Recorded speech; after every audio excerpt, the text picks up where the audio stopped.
Hello, and welcome to the new features in Beacon Century Print. In this fourth and final video, I will cover support for non-domain Macs.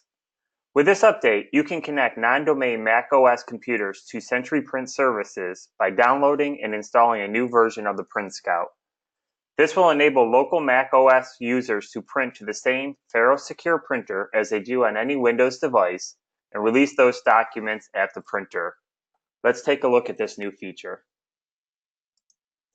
I have downloaded and installed the new Mac Print Scout to this VM. Prior to installing, I had to edit the setup.ini file. In this file, I added a value for the domain field. I set it to demo.local.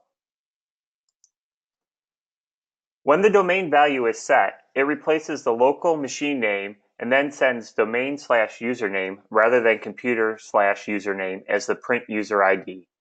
In other words, it replaces the local computer name gml-mac-vm with the domain value of demo.local. My print user ID is demo.local/jim. Additionally, when I create the deployment image file from this VM, it will set the domain value. This is accomplished by the install-config.ini file. In this file, it sets the domain value as an encrypted value as shown in this config file. This concludes a quick overview of support for non-domain Macs. Thank you for watching.